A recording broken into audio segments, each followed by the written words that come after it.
lokwendakalako kule mpelasonto ngemgcibelo kwendiwa-ke ema-Lowveld Walkers.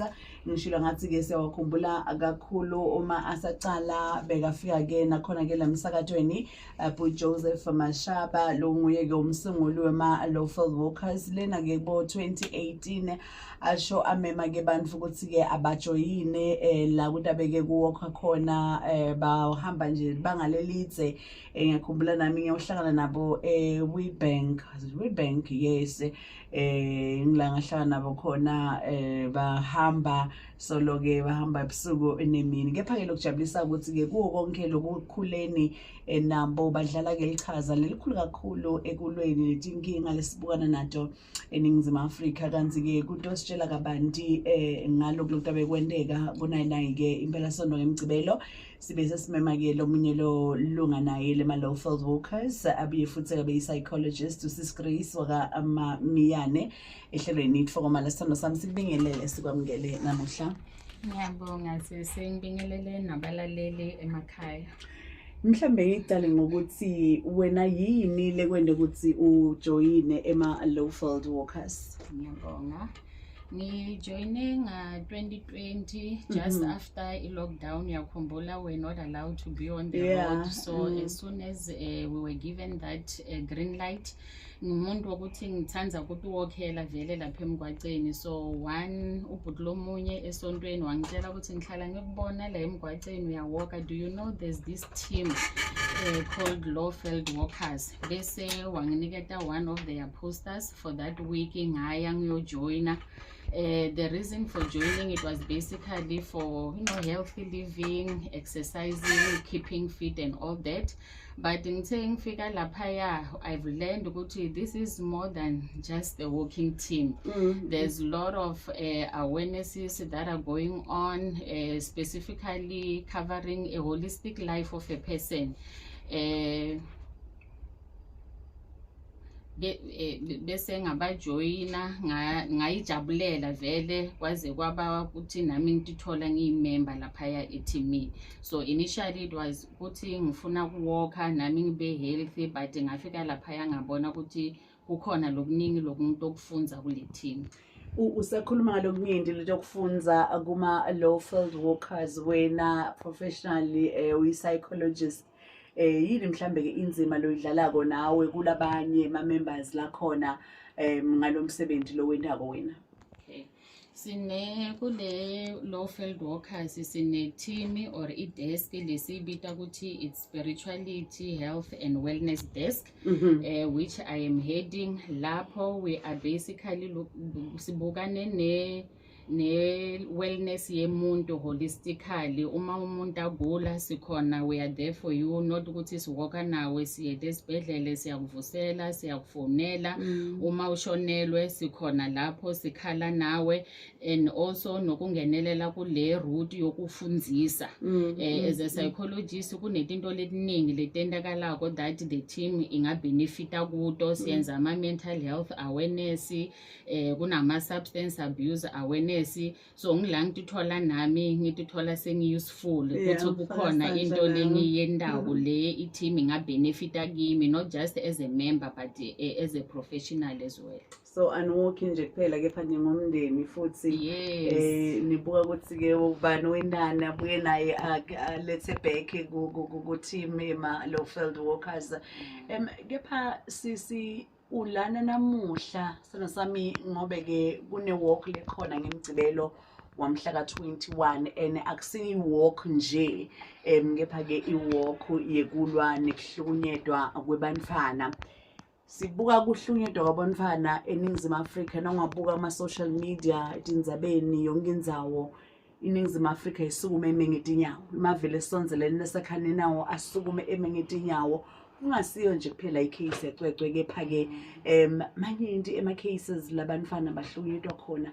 Ngelwati lwenu njengema-psychologist nalokubona, yini lenda ekutheni size sifike kulesigaba sokuthi bantfwana bayahlukunyetwa?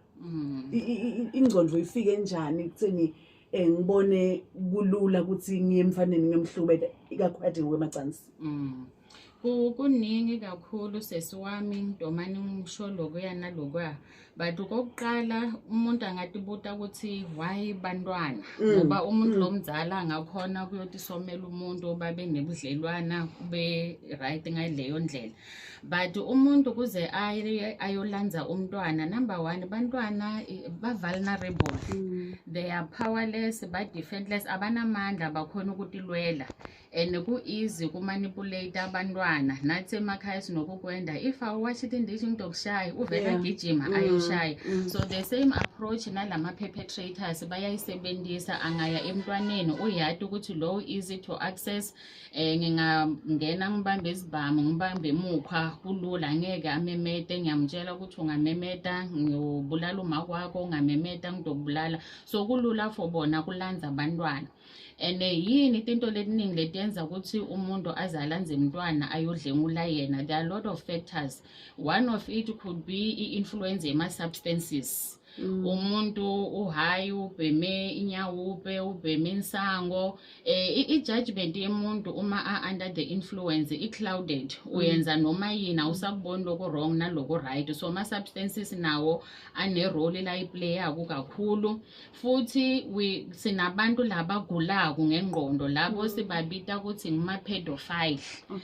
Umuntu lo anema strong intense sexual feelings ebantwaneni, uthi abuka mntwana ajabule sexually, kugula lokho. So kubalula nabo ukuthi they ba drive wangilama edges yokuthi ngathola umntwana uba satisfied than ukuthi atithole alale nemuntu lomdzala. And futhi ne influence kunama adolescent, because ma perpetrators akusibantu labadzala kuphela, even our young boys, most of them ungahamba letikolweni ufundzisa uyenze awareness le ama sexual abuse, bayokutshela ukuthi ayi mem ngithi leti into nidadela kube bathe emafonini siyababona abantu bayathweka ngala, angisho abayi-understand le language, but uyeva ukuthi bakhuluma ngani. So exposure to pornographic material ebantwaneni ebafaneni kune-influence kakhulu, ngoba uma cedza kubona lapho umtimba uya-reacta, uma abuka akana girlfriend akana lutho yenza njani, ulanza mntwana lo a-vulnerable and i-assault yaqala lapho. And futhi loku kulikhuna kakhulu ukuthi bantwana bethu abahlukumetiwe ngemuntu loba ngamatiko. It's people close to them, people they trust, bantu labahlala nabo endlini. Ngikhuluma ngobaba, biological father, my stepfather, bomalume, bomzala, bomkhulu. Kubalula ukuthi baba manipulate labantwana, and ungathola umntwana interviewe atile ngendzaba ye sexual assault, uyothola ukuthi akusiyokuqala. And iyaphinda ngoba ngisho akubonakala sisendlini umbabe nami angimqabangeli, and ngala umntwana bamtshela ukuthi thula ungakhuluma utomoshakala. Mhlambe kubamba lapho Madaring sibuka lendva ukuthi ke esikhathini esiningi isuka la ekhaya, and asicabangeli, mhlambe it's high time ukuthi sicabangele nyalo. So singambona njani umuntu la ekhaya, noma ngibaba emfana noma ngibhudi noma ngimalume ukuthi lo unato tingcondo leti ngasiko kahle, anakwe asengakendanga lesehlakala emfaneni. Before sifika kulo mdala lokakwendako, bantwana bakhuluma kakhulu ngetendo. Utobona emntwaneni ukuthi ikhona into le ingekho right la. Ungathi uyasukuma umshiye sitting room uhlete nalomuntu lamhlukumetako akafuna, akasekho comfortable. Ungathi uyambita ekhoneni, nabatali baze bayakutshela ukuthi hayi bengimangala ukuthi why uma ngimthuma kubaba wakhe akavumi lo muntu, uma ngithi ngiyaphuma ufuna kungisala emuva. And futhi labantu labadzala banokuba they are very playful, angeke bayakuphazamisa.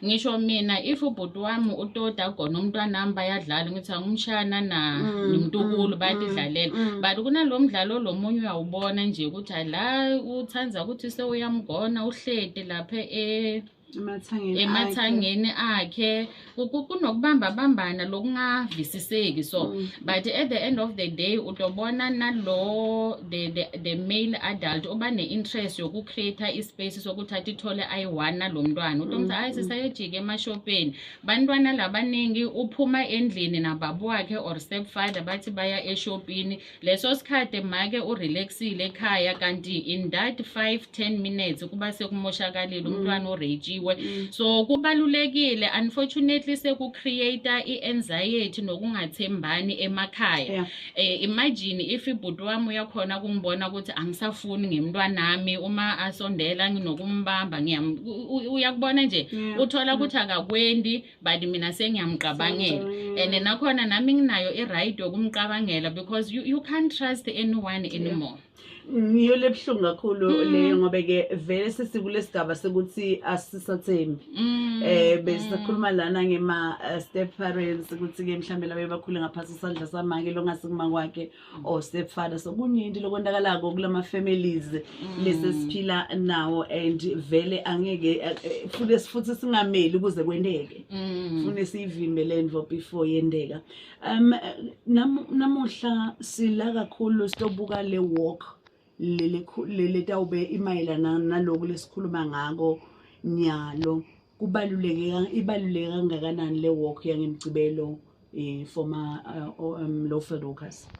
Ibaluleke kakhulu because like we said we are not just a working team, we are a team that wants to change or impact i-community kuvakale ukuthi sikhona kukhona lokusukwendako sifuna kubona kutshintsha i-child abuse ezinesashito saqala ukuthi it's not about uqweqwe kuphela every day lamanye awareportiwe lama case but maningi kakhulu so sibone kubalulekile ukuthi as a team as umndeni that cares nge-community yethu sibe nele walk in a form of awareness to educate sifundzise i-community yethu about the reality of this child sexual abuse ngoba labanye basase ku-denial umntwana uyakutshela ukuthi mama baba uyenze 1 2 3 hayi wena suka hayi wena thula ngathi because we don't expect it to happen so sifuna kuyibuyisa phansi ku community ukuthi babe aware ukuthi lento ikhona iyayenzeka right under our roof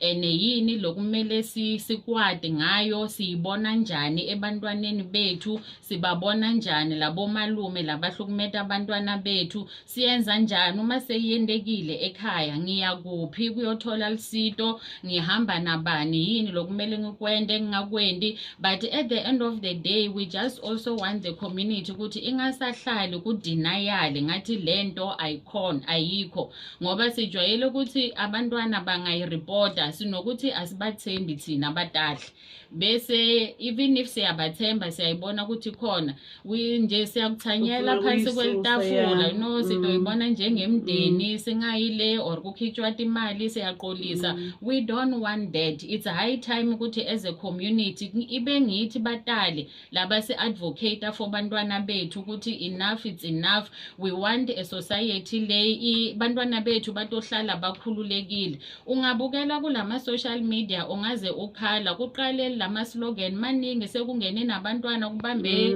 ma placard ukuthi stop hating us they don't even understand ukuthi bayendani they find themselves in this era that we are living in sithi akuphele asisukumeni njenge community sibambisane siba expose labantu siba report simake sure ukuthi we keep them away from the community. Sitshela kabanti ke ngale walk njengoba ngimgcibele ecala ngasikhatsini futhi ke kuyawusukelwa kuphi kubo bani labamenyiwe ukuthi babencenyayo i-walk yethu this week itoba eThekwani South Soccer Field 5:30 ngila siyosukela khona siyobamba umgwaco wokuya e-airport ama stakeholders lawa siwamemile sina SAPS sina Department of Health manesisi to be specific na Thuthuzela these are the people labasebenza closely nalama bantwana bethu labo kuhlukumeteka and they are the relevant people labatokhona kusifundzisa kahle sibe noluyato le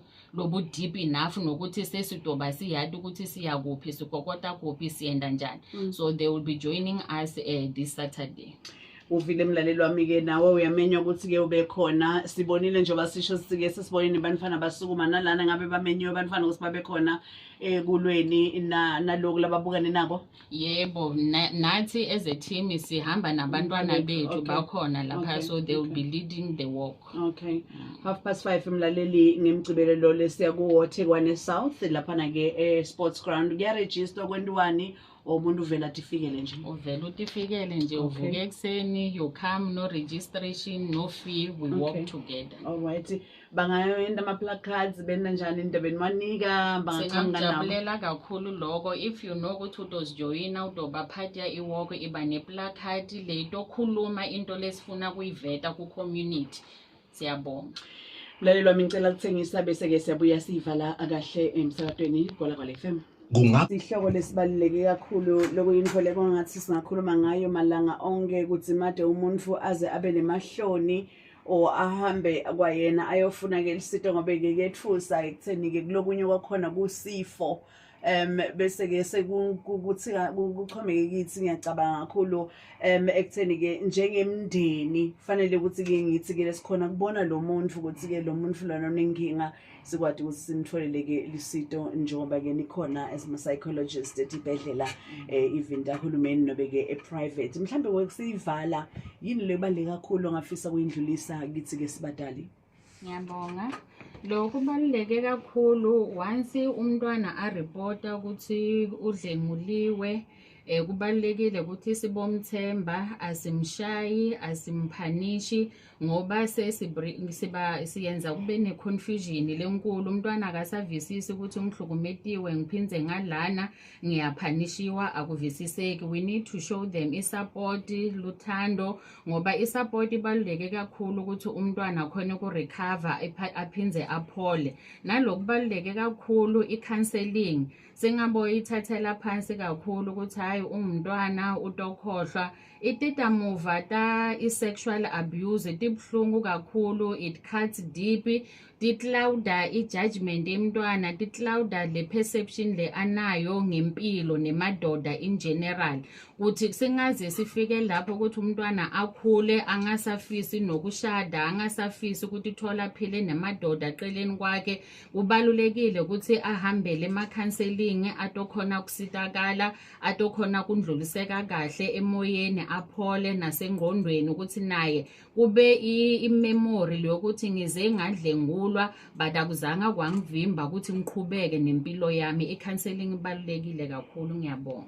Sibonga kakhulu-ke sisigre isimamiyane lo psychologist abiye futhi-ke abe member lema-Lowveld Walkers. Mlaleli wami 5:30 ngemgcibelelo siya kuwo laphana-ke Thekwani South. Sicela ukuthi ube yingcenye iya nawo-ke i-walk lelwa nansinkinga sihlava lesikhulu kakhulu. Angadi-ke mhlambe ngalinye ilanga siyawubuye sibuke nesikwatise umuntu lonenkinga ukuthi-ke akusilicala usuke usengakabanga nalo licala uma ungibabe ubona kwangathi-ke uhalela info lengafanele ukuthi uhalela umfana lomncane.